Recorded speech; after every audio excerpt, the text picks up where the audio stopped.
A dominant North Carolina victory over Syracuse on Saturday has Carolina right where they want to be ahead of a matchup next week with Miami, who inexplicably lost to Georgia Tech on Saturday. Woof. As for the Tar Heels, how'd they do as compared to our what to watch for in our key matchups? Let's unpack it. You are Locked On Tar Heels, your daily podcast on the UNC Tar Heels, part of the Locked On Podcast Network, your team every day. Hey there, what's up? It's Isaac Schade, the host of the Locked On Tar Heels podcast, coming at you on a Sunday. I want to give you just a brief recap show to tide you over until Monday from Carolina's dominant win over Syracuse. On Monday's show, we'll have our full 3 stars, 3 players, shady stat, all of that coming at you on Monday's show. But today, what I wanted to do is take a look back at our what to watch for things from Friday's show, as well as our key matchups from Friday's show, and see how Carolina did in those 6 things. So we'll unpack all of that, but very seriously, Miami, what on earth? Unfortunately for the Tar Heels, that though that means the Canes are coming in ticked into Kenan Stadium next Saturday. So going to be a really interesting matchup and an opportunity for the Tar Heels, honestly, to put 2 games between themselves and the Canes. That would be phenomenal. Of course, Louisville knocked off Notre Dame on Saturday. Wild stuff there. So the Cardinals remained undefeated. Obviously, it didn't matter in ACC play. And then Florida State wins again as well. So just got to keep holding pace atop the ACC. So let's first look at the what to watch for and see how Carolina did in those 4 things. If you listen to the show or watch the show Friday, you know that Michael Coe gave us 2 things and I gave us 2 things, and that was our what to watch for. So let's start with Michael's 2.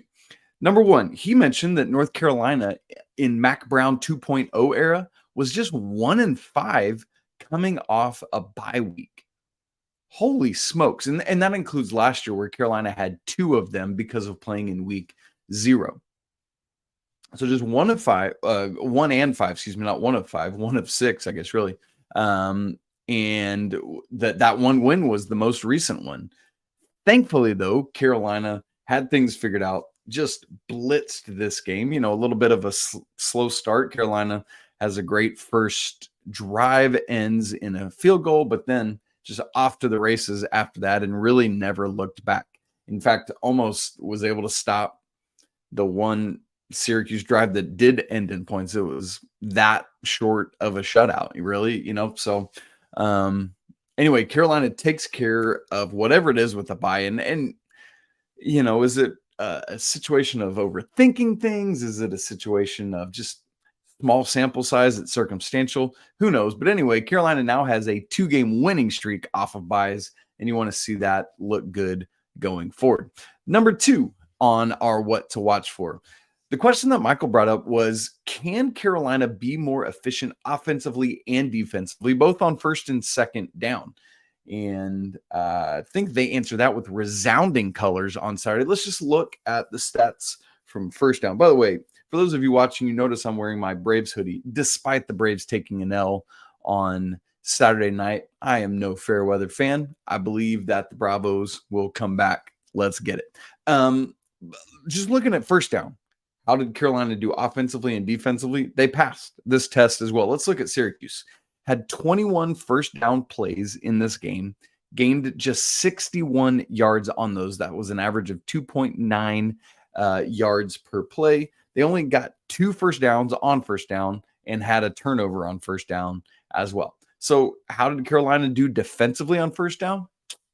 Check, passed the test. What about Carolina's offense on first down? Did very well there as well. 41 first down plays, almost double the amount Syracuse had, 41-21. You ready for this? On first downs alone, Carolina had 302 total yards. Ridiculous. Yeah, great job on first down. That was 7.4 yards per first down play. That's going to win you a lot of football games. That's going to keep you on target, on pace, on schedule. I couldn't think of the phrase I was looking for. And that's exactly where you need to do. And in fact, the vast majority of that 302 yards was through the air. Drake Maye threw for 246 yards on first down. Carolina picked up 7 first downs on first down and 2 touchdowns on first down. So making plays both offensively and defensively in the direction that Michael talked about in our what to watch for. What about my 2 what to watch for things? My first one, which is our third what to watch for.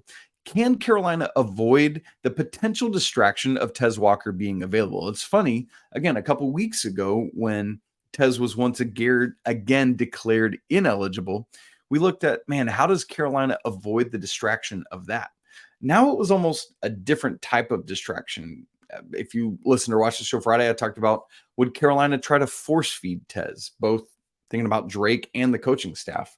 Would Tez be playing with so much adrenaline that he just wouldn't do what he needed to do? And I think Carolina absolutely avoided this. In fact, I think it helped that Tez didn't start the game. I think it helped that when he did come in, Drake didn't try to force feed him. He had, if I remember correctly, the second most targets in the game. I'm looking back at it in real time here. Second most targets just behind Nate McCollum. I'm sorry. Yeah, the second most targets behind Nate McCollum, and caught 6 of those 8 balls for 43 yards. So nothing big or crazy or wild, but just getting into it, getting into the flow. That's exactly what you needed to see out of Tez Walker in this game. So it feels like Carolina was legitimately not distracted. It felt like they were dialed in from the get-go on both sides of the ball. They celebrated Tez. Coach Brown had Tez bring out the North Carolina flag. That was a super neat moment. But yeah, as the game unfolded, it felt like a normal game, aside from the fact that Carolina was absolutely doing work against Syracuse. So great stuff there. Number 4 in our what to watch for, I asked, who's it going to be this time?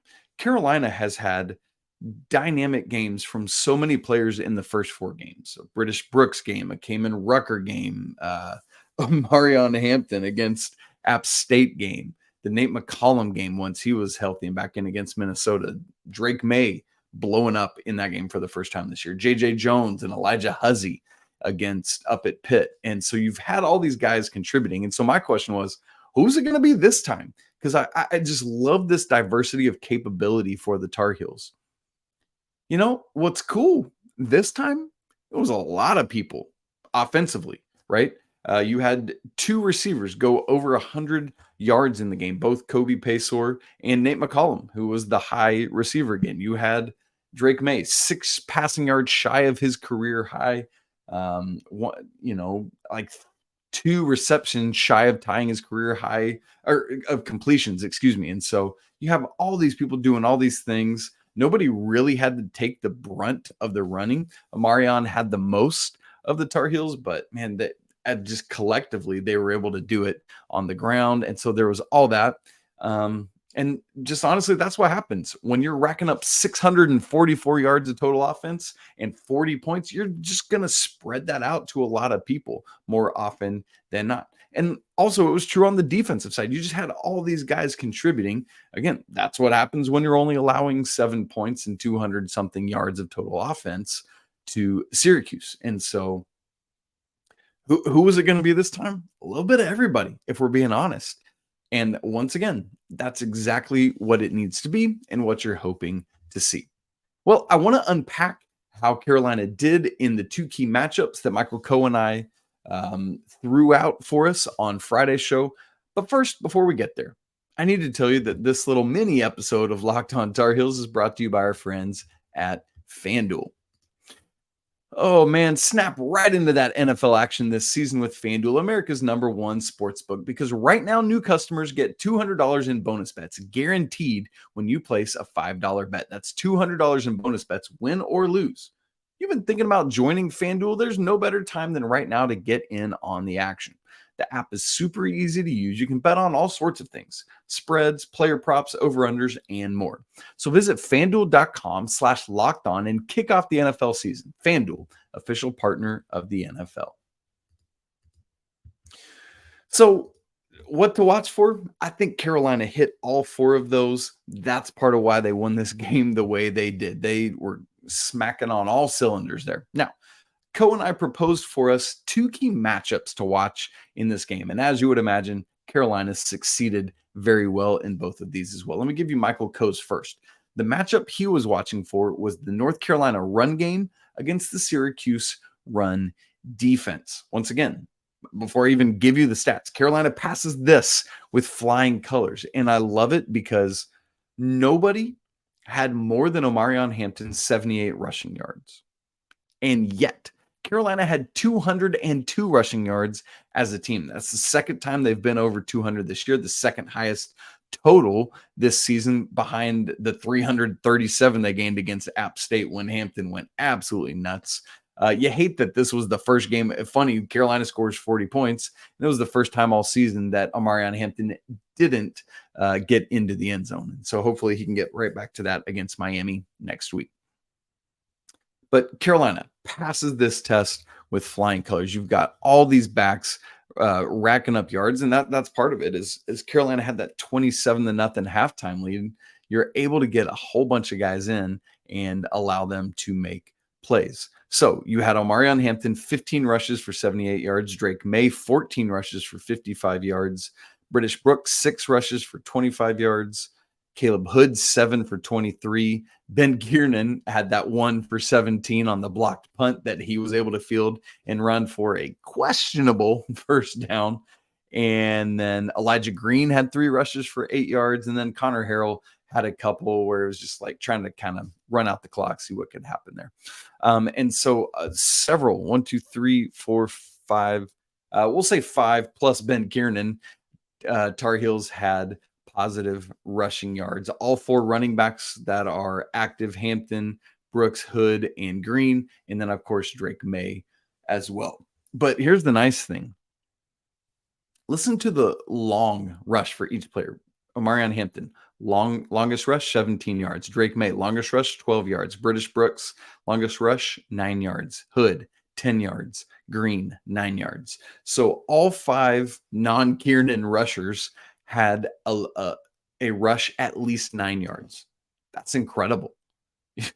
Incredible. Great job, offensive line. You know, like obviously the guys got to find the holes and get through them, but offensive line, way to block it up and do a job. So going back to Michael Coe's question of watching this matchup of UNC's run game versus the Syracuse run defense, yeah, success for the Tar Heels. I don't think it's any coincidence that happens as Willie Lampkin is back. And I know he had to come out late in the game, so hopefully he'll be okay and ready to go for Miami, because Carolina is going to have to continue this balanced offensive approach that they showed again on Saturday. You know, you had those. I mentioned there were the 644 total yards. Carolina had 202 on the ground and 442 in the air. Great stuff there. Obviously, more than double through the air what they had on the ground, but more than respectable on the ground. I'll put it that way to keep the secondary honest. And then my matchup to watch was North Carolina's defense against Syracuse quarterback Garrett Schrader. You know, I was very concerned because of his running capabilities. Hadn't done a ton of stuff this year other than the game against Purdue when he ran wild. And so I definitely was concerned for that. I was also concerned he didn't have a game all season with 300 or more passing yards. And it was like, so of course he's going to do that against Carolina, and that's how it's going to be. Well, let me just tell you Schrader's numbers in the first quarter, and then I'll just tell you that set the tone for the game. First quarter, 4 passing attempts, 2 completions, 6 total yards on the ground, 3 rushes for 9 yards. Now, Carolina didn't bottle him up like that all day long, but that was just like setting the tone, and then it was on from there. So again, another area where we were watching for this matchup, and Carolina passed it with flying colors. Can't be the first team that Schrader throws for 300 or more yards against. Not even close. Carolina holds him to less than half of that, just 124 total passing yards. And then again, can't let Schrader himself run wild like he did against Purdue. No worries there. Carolina held him to 28 total rushing yards on 10 attempts. And obviously, in college, the sack yardage is factored in, but that was only 7 yards. He was sacked once for 7 yards. So even if you allowed those rushing totals or the sack yardage totals back in, he still is only at 35 rushing yards, and you will absolutely take that. So Carolina defense passes yet another test. Great job, great job, great job. The only concern was that first Syracuse drive of the second half. Carolina had them in, was it a 3rd and 16? And Syracuse completes it against, I believe it was Tayon Holloway. And, there's just questions. Is that who you want in there in the secondary? Maybe so at that point, but I'm beginning to believe that he would be best served, at least this year, as second on the depth chart. Just is what it is right now, but that's why you love to get ahead in these games and do what you do. So Carolina, great grading out in the what to watch for things and in the 2 key matchups of this game. Great stuff. So once again, I'm going to be back with you tomorrow, Monday, with full show, full recap of our main take of the game, the 3 stars, the 3 plays, shady stat of the game, weekend wrap up from other sports. It's going to be great stuff. Can't wait to share all that with you as we get into preparation for yet another massive week for Carolina football, getting ready to host Miami on Saturday, hopefully getting bowl eligible in 6 games. Crazy stuff. Would love to see it. Well, that's it for this little mini episode of Locked On Tar Heels, just breaking down some of the game yesterday, 40-7 for Carolina. Great stuff there. If you want to follow the show on Twitter, you can do so at Locked On Heels. You can follow me at Isaac Schade. If you want to email the show for more in-depth conversations, lockedontarheels@gmail.com. Don't forget to come join our Discord server. It's a place kind of like Slack, if you know what that is, where we can have all these great conversations about Carolina sports, and anything random else that you want to talk about. Great stuff. All sorts of people are joining that as a way to get more in with the community. Make sure you come be part of it as well. Want to remind you, it's always a great day to be a Tar Heel. Be right back with you tomorrow on Monday. But until then, peace.